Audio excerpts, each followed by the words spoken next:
This conference will now be recorded. Right.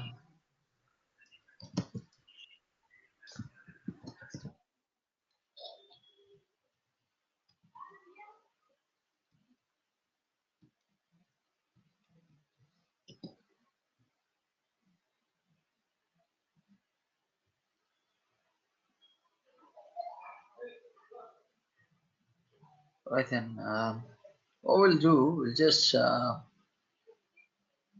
Were you there in the last session, Shweta? Raj?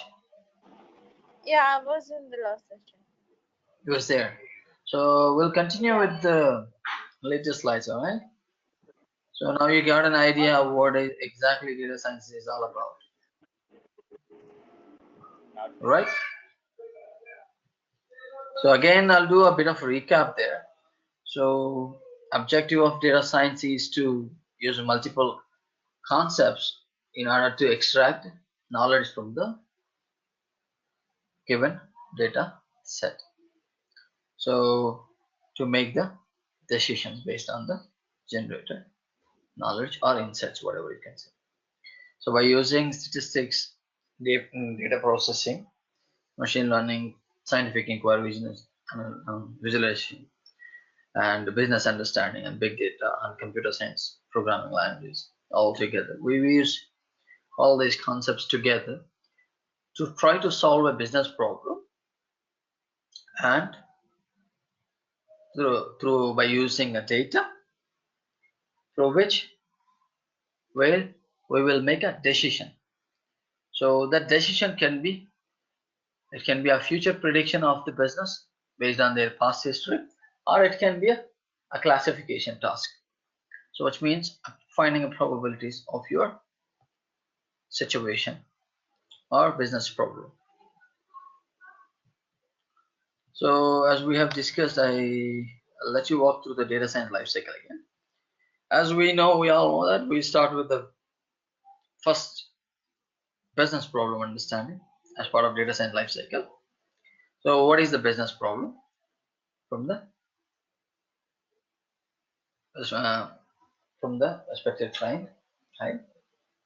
So if the business problem is about should I give them a loan to a particular group of customers or not, that can be a classification business problem, and we need to understand what exactly they expect from us to solve this business problem. Are they just expecting us to do generate insights about a group of customers, or something else that they are expecting from us? So as part of business understanding, what we look at is we try to hear the inputs from the business owner who owns the business, where they have so much of business problems to address. So we will pick one business problem from the business owner, and we try to understand what exactly the business problem, what kind of data that they have, right? So normally, and what data that they have, what kind of inputs that they can give us to start over the process. So, and then once we have the inputs from the business owner and business problem definition, then what's the next step is expecting the data or requesting the data as per the given requirement. So now what we have to do is, like, we are going to start the data understanding, or we call it as data exploration, first level of data exploration, or you can call it as data understanding. So what exactly we do in data understanding process? We try to understand the structure of the data and source of the data, and also the components. Do I have the right data or not? So was I given the right data? If so, how to correlate the data with the given business problem? So is business problem and the given data is matching together? Then you can start over the process. Or you can also think of dropping few columns there. So that can be done through a basic data mining process, where you can look at what to keep, what to drop kind of information. So once we decide like, okay, some of the inputs or some of the columns from the given data set is not really useful, then we can communicate the same to the business owner and drop the columns or attributes, whichever you feel like not useful. So then the real data exploration part starts from there. How do we start? Where do we start from? So first level of data exploration. So I'll show you the steps actually.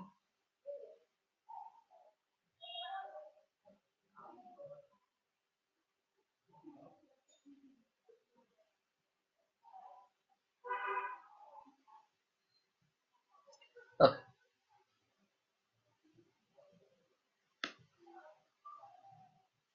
If you see this data science life cycle, which is meant for structured data science. So what we do, business understanding, we define a business problem.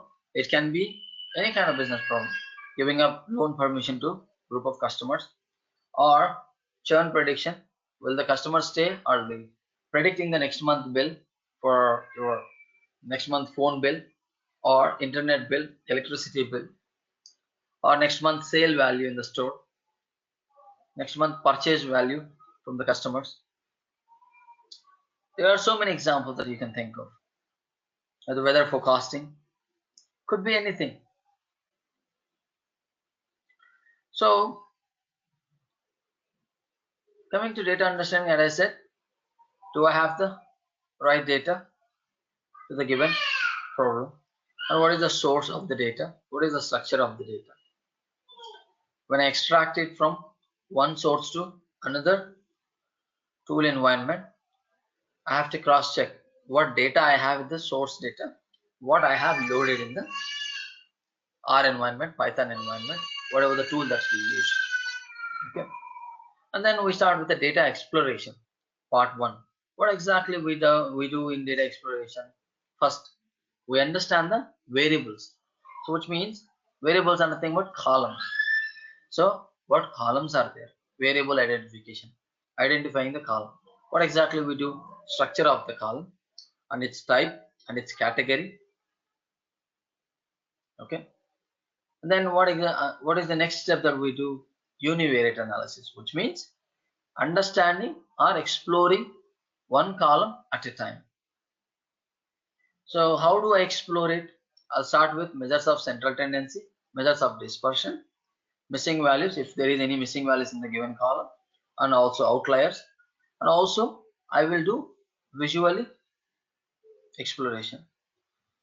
Visual exploration also can be done on a single variable. Then the next step is bivariate analysis. What exactly we do in the bivariate analysis? Finding correlations between two variables, which means by and what is the by means? By means two. So far we have understood one single variable at a time. Now I need to find out whether these two columns, two independent columns, has a relation or not. If so, what kind of relation that they carry? High relation or low relation? As long as two columns have low correlation, then it is good to use. But if you have two columns where you have highly correlated, then it is very complex situation to decide which column is useful, which column is useless. Then there is another method to solve that problem. But correlation matrix only explains whether there is a relation between two columns or not.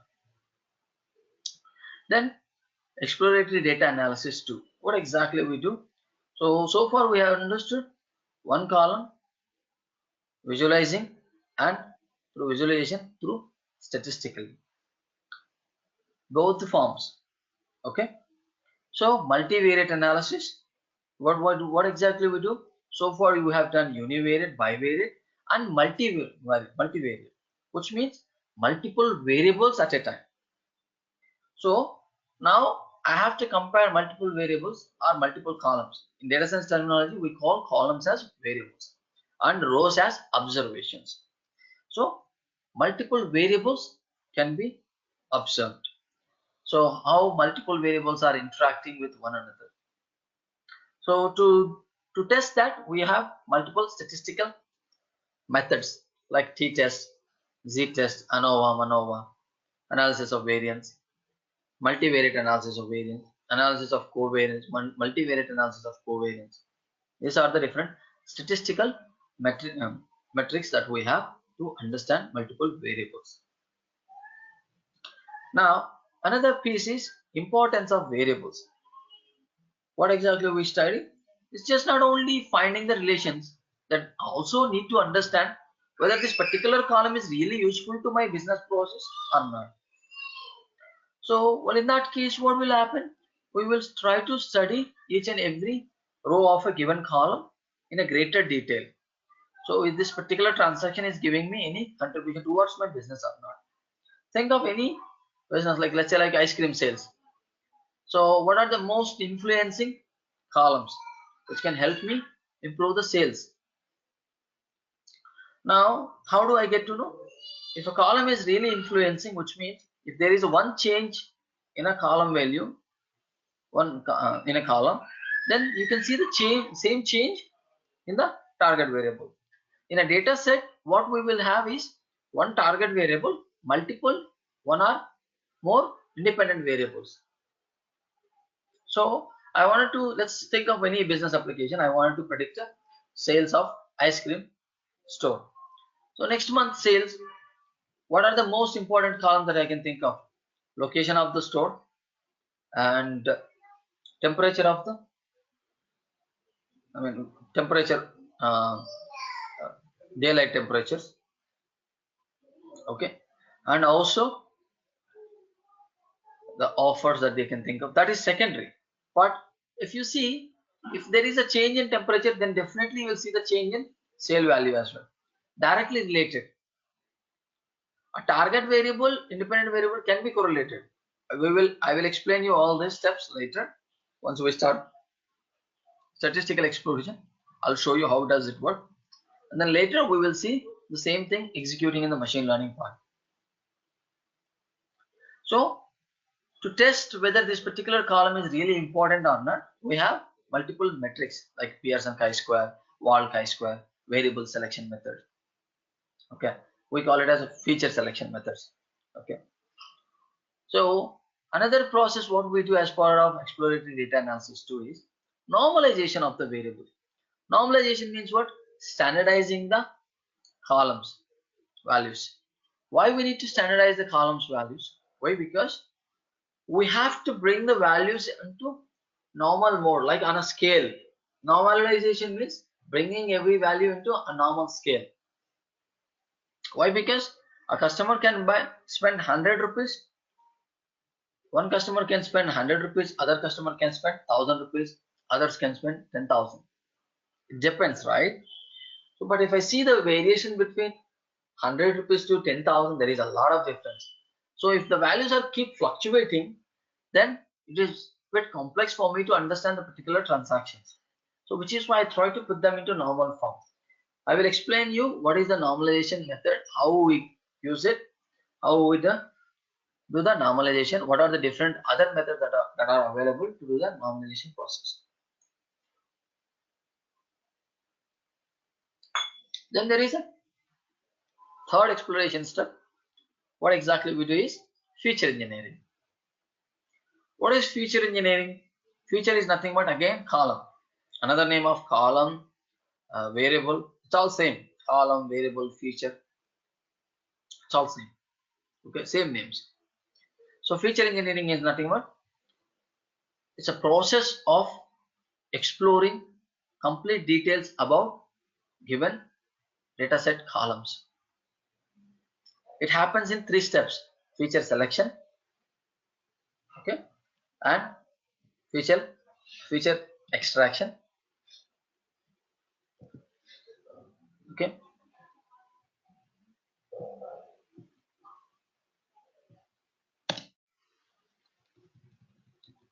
So feature selection is nothing but selecting the right feature in a given data set.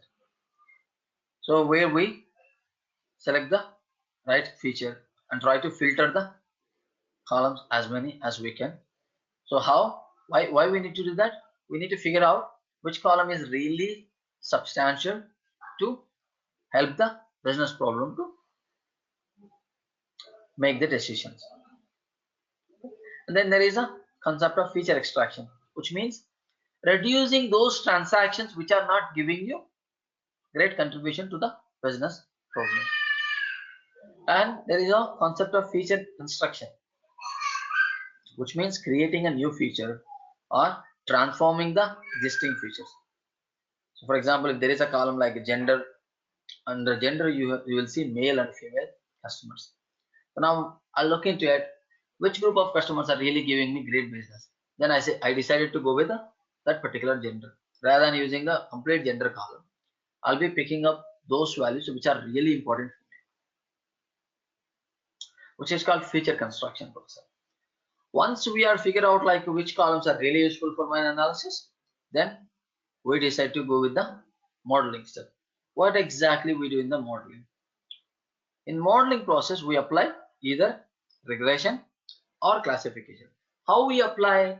Based on the business problem. If my business problem say loan permission, should I give them a loan or not? Yes or no? Binary answer. So my target is having binary class of answers. Then I should do classification. Okay, which means I'm going to predict the probability of yes or no. What if I say my business problem is predicting next month bill or sale value? Then I should do prediction. So I'll be doing regression where I'll be predicting a numerical value of my target business problem. So then based on that, I will be selecting the right algorithm for my analysis. So then you can ask me a question, are we going to do the prediction with only one algorithm? Not really. It is like racing, right? So you can pick whatever the algorithm that you can think of under regression family, under classification problem family, based upon your business. So you can try with multiple algorithms where you try to seek good outcomes. Whichever the algorithm is giving you good accuracy of your prediction and also highly interpretable, not over complex, not too simple, then you can pick that model. That model should be robust, which means ready to handle missing values, outliers on its own. Okay, this is how we do the further step. Once we decide we got the accuracy, then we will do the evaluation. How much accurate I am, how correct I am. This is where we will call this process as model evaluation or evaluating your modeling concepts. How does it work? We will be using a bunch of statistical metrics which can help us to evaluate the model performance. So where we have ROC curve, confusion matrix, and the cross validation techniques. There are so much of parametric, non-parametric and parametric based techniques which can be helpful to decide whether our accuracy is good or bad with respect to the business problem. Then I also do another way of model evaluation by applying test data. So test data which is not the data I used for model building. The data which is already there but not cleaned. Then I'll be applying that test data and asking my model to predict the accuracy. If my model gives me something similar to what I've got on trained data, then I'm very much happy to go for the deployment. Then I can deploy that model on my application. So this is the final process. This is how your typical data science life cycle goes. Now we learn it in a step-by-step process. Okay, and we will also see other components like what exactly and what are the other applications that we can think of and what are the tools and techniques that we have and what type of data that we deal with. Let's look into it. So data science applications, internet search, spam filtering. So you can apply it to your Gmail. Okay, image recognition, especially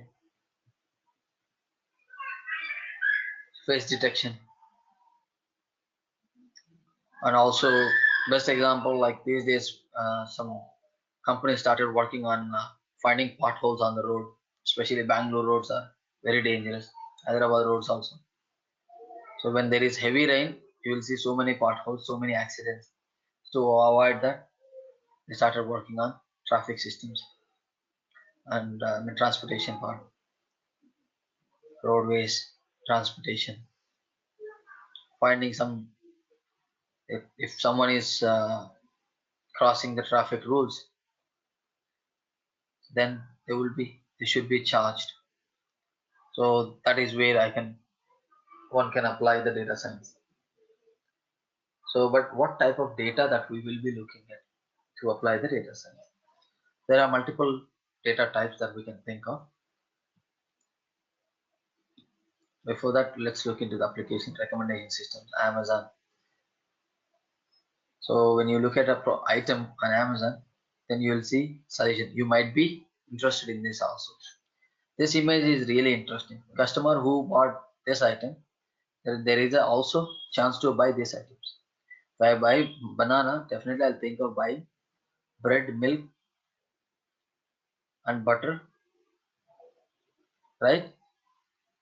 So the combination of items, and it can goes with user to user, item to item interest.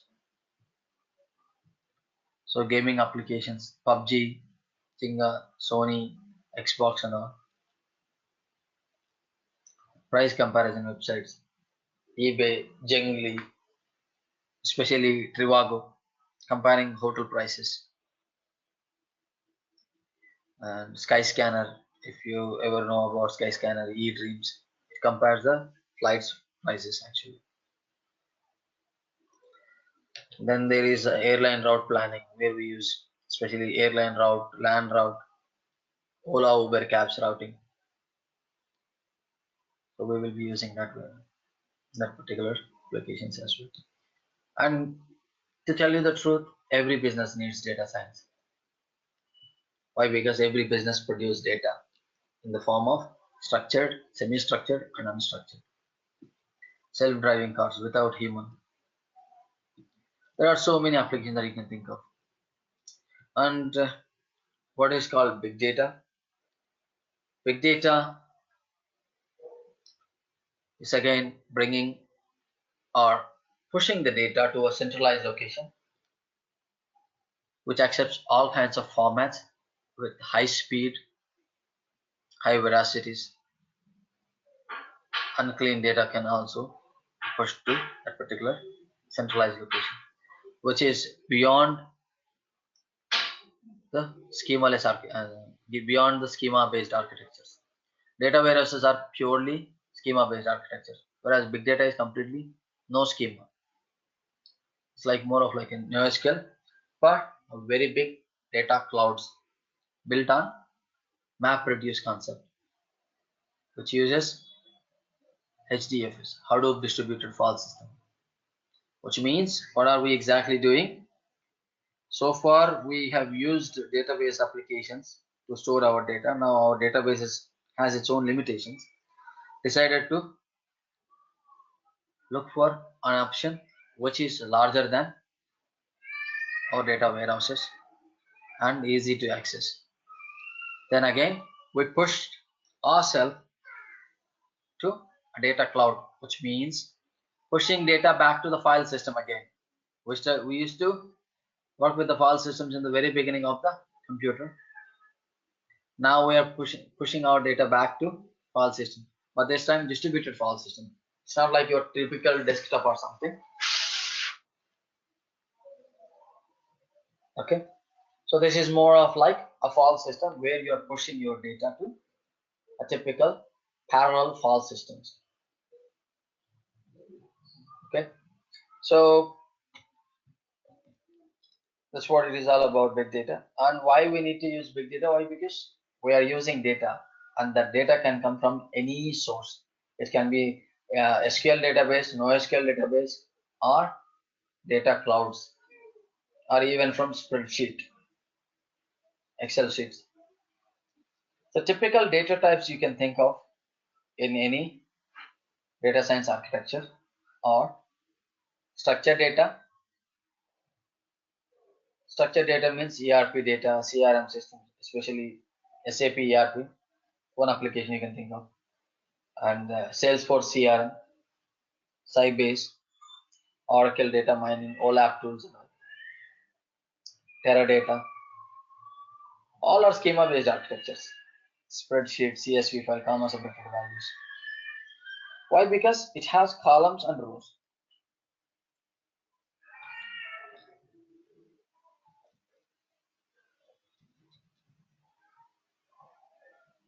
You can look at the examples.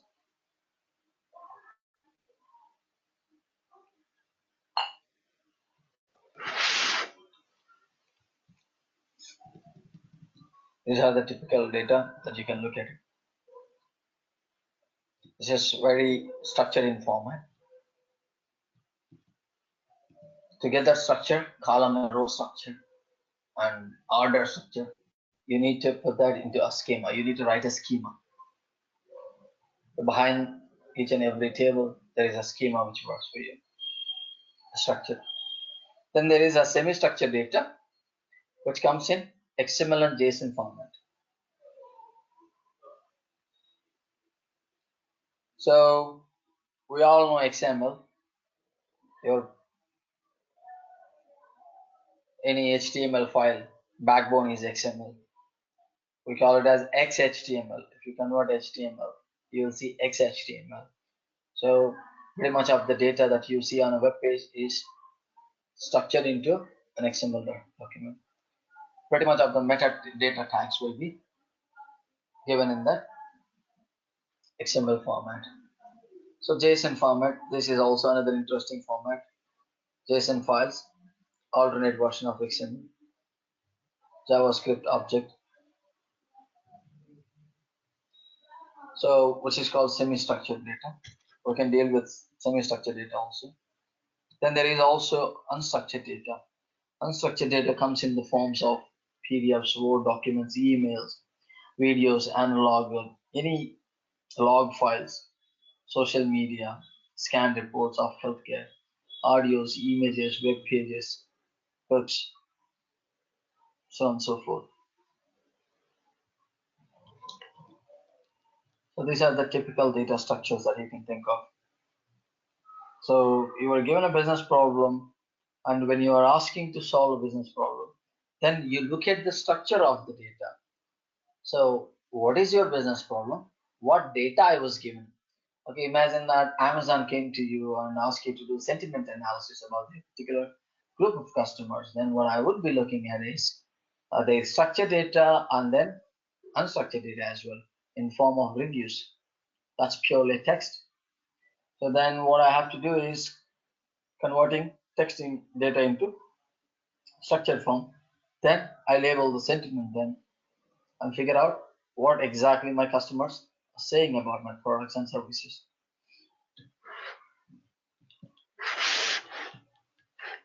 Why we need to bring a structure to the data? Because it is very easy for you to make any queries on your structured data,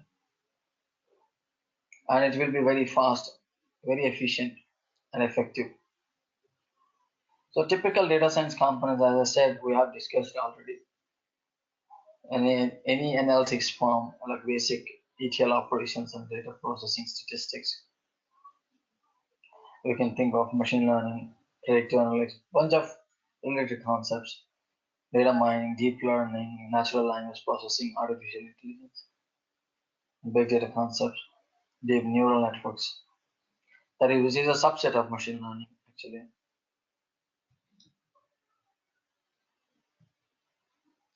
As I said, typical data science life cycle. This is no point of repeating this again and again. This is how typical data science architecture look like. We start with business understanding, data acquisition and understanding, and then data exploration, all kinds of data exploration, and then do the modeling. Once your model gives good accuracy, then publish the results. and visualize the outcomes, whether it is true or false, and then test it with your test data and push it back to your server again for the future predictions. So we'll take that business final, clean the data to use. So which means like a final outcome will be, let's say like customer ID, and then transactional values and probability. Should I give them a loan or not? Once I have that data, then my business, what they'll do, next best action. They'll immediately give a contact. They'll send a email communication to their customers. Okay, your loan is got approved. You come and submit these papers so that we will give you the loan. Once he'll come with the papers, you'll start explaining it, the terms and conditions. And then you can give them the loan. And keep an eye on the person, the customer, in the later process. So when someone aims to build a data science product, then this is how typical architecture look like, and this is how typical flow look like, product development flow. So what exactly we do? Same steps which we have discussed a while ago. The same steps will be, but once you deploy, then its idea is to do the productization. So if you want to productize it, then you have to look at the deployment results, whether your model is consistent to give you a great support of whether they with the results, then you are good to go and start deploying it in your product. So, but you have to cross-validate the entire process before you think of proper research has to be done.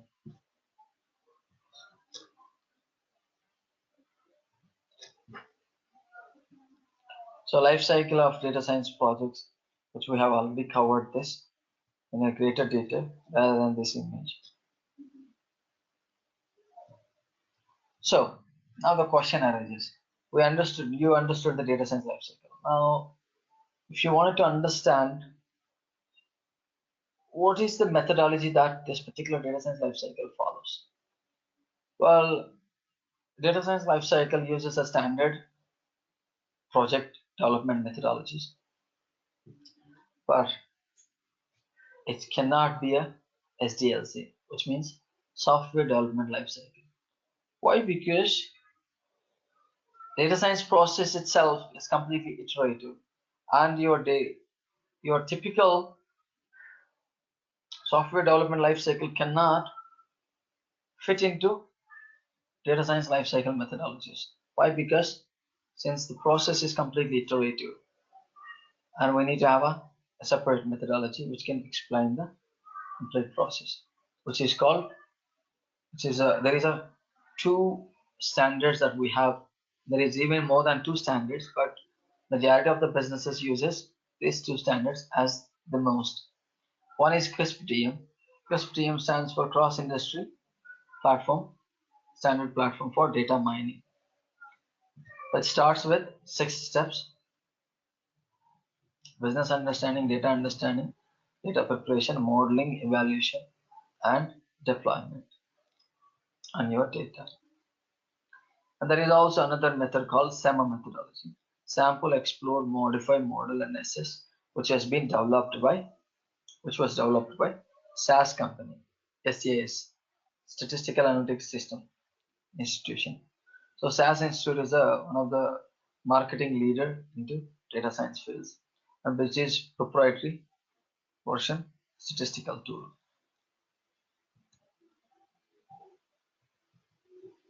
So we have already discussed about the step-by-step process of data science lifecycle.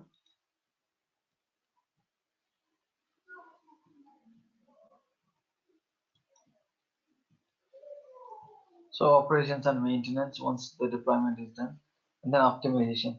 So if your algorithm is not giving a good performance over a period of 3 months, then it's time for you to optimize your algorithm. Your model. Your model is nothing but your business formula plus your algorithm.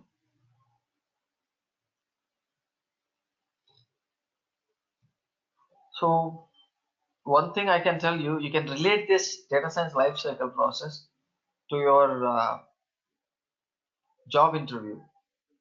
So once we see the requirement, business requirement, 3+ years of data scientist, then we post it as an advertisement. So candidates will apply for this position.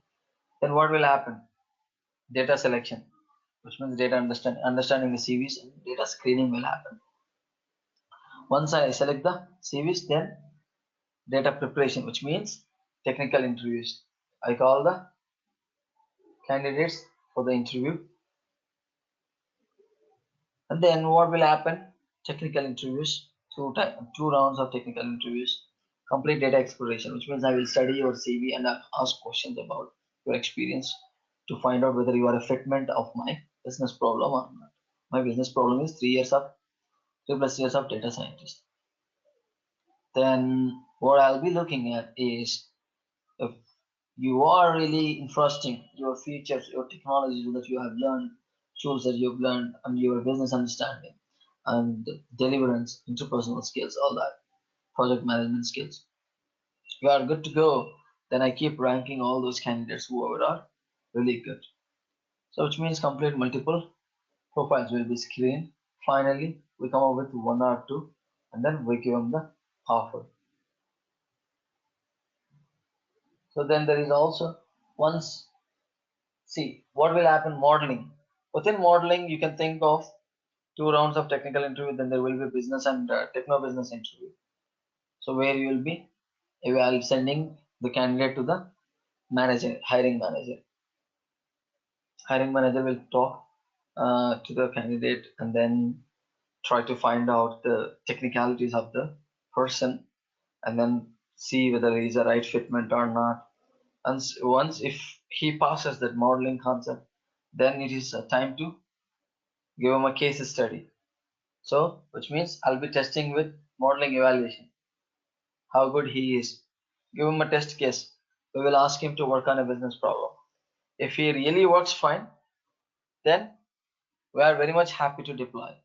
Which means, yeah, we will test him with test data.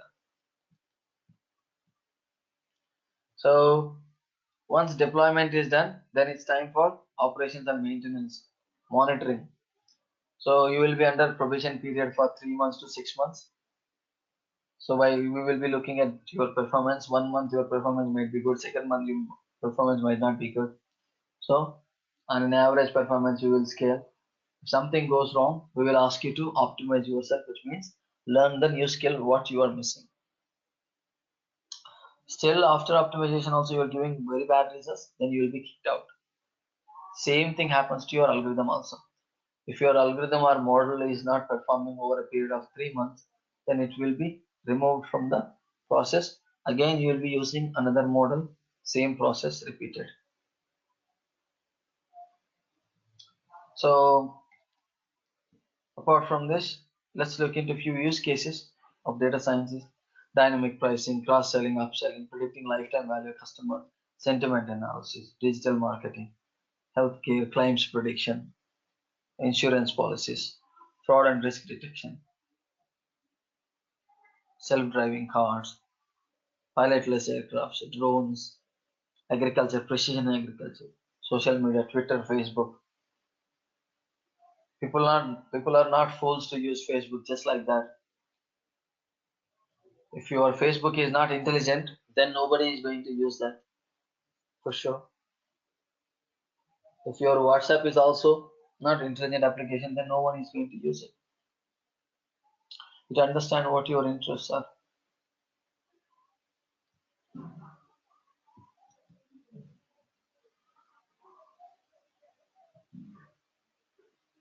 So there are so many business applications that you can think of: logistic, demand forecasting, healthcare, whether patient will come to hospital or not, readmission rate, survival analysis based on the medical situation of the patient, will he survive or not, and medication dosage. Majority of the pharma industries are really focusing on this area. Why? Because prescribing the right drug with the right dosage is the most important thing for any doctor. And to the patient, dosage effectiveness. If I test this drug on this particular patient, what kind of problem that he will face. So we have to see the symptoms level as well. Majority of the pharma industries are doing that.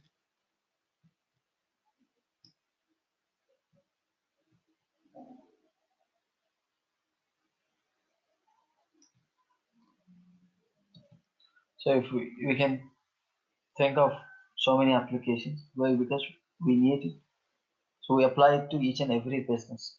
Why? Because each and every business produces data in all kinds of formats, and they need to understand their future in terms of services, in terms of products, in terms of their competitors, in terms of the customers' needs, company needs, and customers' needs. Now, what are the tools and technologies that we have for this concepts? We have two types of tools. One are programming tools, other ones are non-programming tools. SAS and R are statistical programming tools. SAS is proprietary version, R is free version, open source. Whereas Java, C, C++ also can be used as programming tools for data science concepts. But Java, C, C++, Python, these are all common programming languages, can be used for web application development, mobile application development, and can also be used for data science.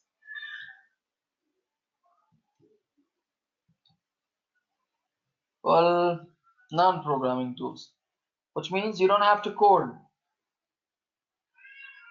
You don't have to code. Why? Because majority of the algorithms are already filled in, they developed, then left over. Okay, for users to play with it. You don't have to code in a single line, you don't have to code in these tools. You can do simple drag and drop. Complete functional and technical side will be there. Rapid Miner is one of the finest tools. Rapid Miner, Paxata, Oika, Nime Analytics platform, Data Robot, BigML. These are the very famous tools where people are using. And SPSS also, IBM SPSS.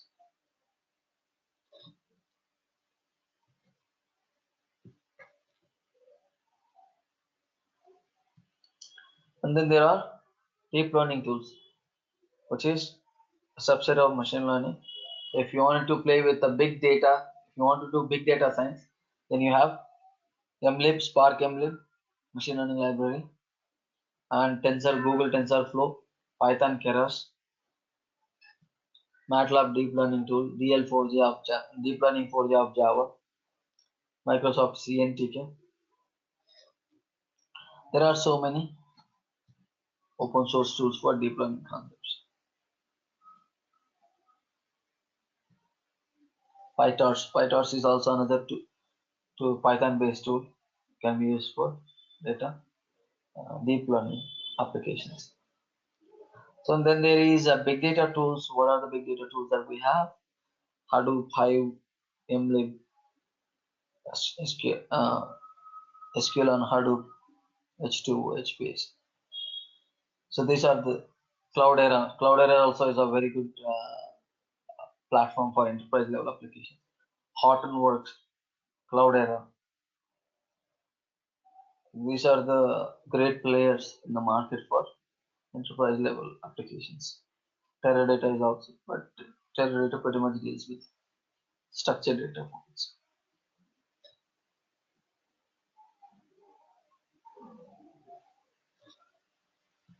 So what are the skills that we need for data scientists? We need a basic mathematics. Then you can ask me a question, do I have to learn the mathematics completely? Not really. Learn what you need, learn essentials. You don't have to be a mathematician again. You are going to become a data scientist, not a mathematician. Neither mathematician nor statistician. It will be purely a data science job, which needs a good business understanding of any business. It can be insurance, healthcare, Any business. You don't have to be again subject matter expert there, but at least you should know what is the business that you're touching, what is the data points that you're touching, and what kind of structure that you was given. So that is one thing. And good storytelling skills and the statistical fundamentals and machine learning concepts and basic programming language and basic SQL commands, which means at least you should know good hands-on SQL joins, how to join, inner join, outer join, left join, right join. All these concepts can be useful for you. And programming skills in R and Java is good. Why? Because industry is demanding R and Java, R and Python the most. So knowing big data concepts also, basics of big data concepts also, a great help for any data scientist. And a bit of visualization tools as well. You don't have to learn visualization tools separately like ClickView, Tableau, all that. Your Python and R itself has its own library, internal libraries for visualization, data visualization.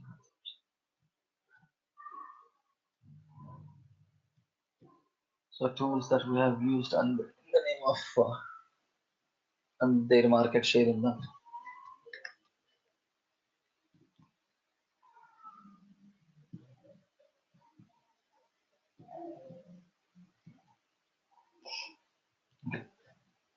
And here there is a bit of explanation about who is a business intelligence developer, who is a data scientist, who is a data engineer, and data analyst, who is a data architect. Roles and responsibilities, their technical skills as well has been listed here. Data engineer, data architect, they're very much into data warehouse, into data, big data concepts, and data marts, ETL jobs. These are all data architects architecting the schemas of large enterprise level databases. So whereas data analyst, he's a kind of half a guy. He does a bit of data engineering part as well, but he does a bit of data visualization to data science job as well. So first level data scientist, you can call him as a data scientist, data analyst. Well, data scientist, he is a very good at business concepts and data and basic tools and basic SQL commands and basics of big data and good hands-on with machine learning and statistical tools and statistical concepts and programming languages. Any programming language, okay, particular. So I recommend you to go with R and Python.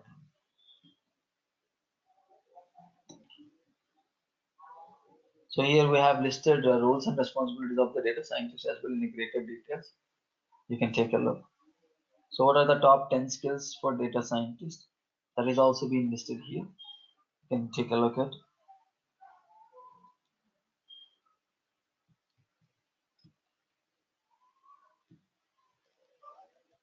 So that's very much about the data science concepts. So we'll continue the sessions. Next session on Monday, as usual, Monday to Friday. I hope you enjoy the session. If you have any questions, please do not hesitate to ask.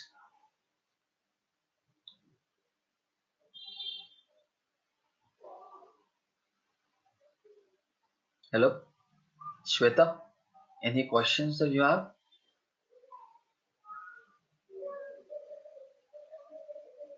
Shweta, can you hear me? Hello.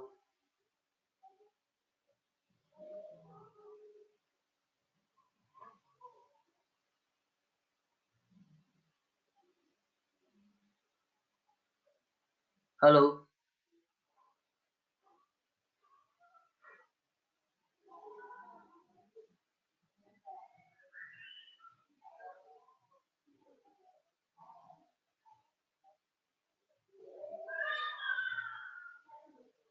Hello? Anybody there?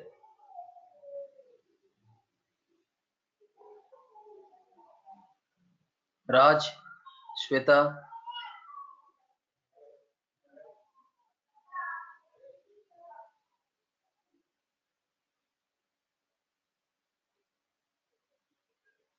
Alright, guys. Take care. I'll see you on Monday then. Thank you very much.